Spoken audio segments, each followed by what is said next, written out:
সাধারণ মানুষদের ভোটদান সম্পর্কে সচেতন করতে এবং 85 ঊর্ধ্ব ভোটারদের জন্য বাড়ি গিয়ে ভোট নেওয়ার সুবিধা প্রদান করছে জাতীয় নির্বাচন কমিশন। তারই প্রচার করলেন কল্যাণীর মহকুমার শাসক ডক্টর অনিমেষ সামন্ত। শুনে নেওয়া যাক তিনি ঠিক কি বললেন। আজকে আমরা এখানে এসেছিলাম কল্যাণীতে যে সমস্ত আমাদের বয়স্ক ভোটাররা রয়েছেন তাদের সাথে ইন্টারাকশন করার জন্য এবং তাদের সকলকে আমরা কিভাবে তাদের ভোট নেওয়ার ক্ষেত্রে আমরা কি সুযোগ সুবিধা দিচ্ছি সেগুলো নিয়ে আলোচনা করার জন্য।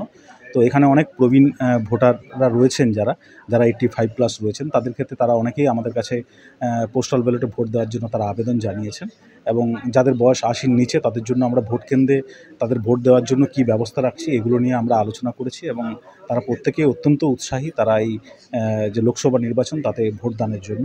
তো কল্যাণীয়া এখানকার যারা রয়েছেন কর্মকর্তারা রয়েছেন তারাও তাদের যে ভোটদানে তারা সহযোগিতা করছেন, তাদের নানান রকম দিক ভোটার কার্ড সংক্রান্ত এবং ভোটদান সংক্রান্ত বিষয় নিয়ে তারাও যথেষ্ট অবহিত। তো আমরা চাইছি যাতে প্রত্যেকেই এই ভোটকেন্দ্রে যারা ভোটকেন্দ্রে এসে ভোট দেবেন বা যারা এখানে তারা আবাসিক রয়েছেন তারা তাদের মানে যে ঘরে বসে ভোট দেওয়ার যে ব্যাপারটা রয়েছে সেটা সুষ্ঠুভাবে করতে পারে সেই বিষয়টা নিয়ে আজকে আমরা এখানে এসেছিলাম। খুব ফ্রুটফুল একটা আলোচনা এখানে হয়েছে। আমরা চাইব শান্তিপূর্ণভাবে এবং সকলের সহযোগিতায় এই লোকসভা নির্বাচন যাতে সুষ্ঠুভাবে সম্পন্ন হয় সেই বিষয়ে আমরা আজকে চেষ্টা করেছি।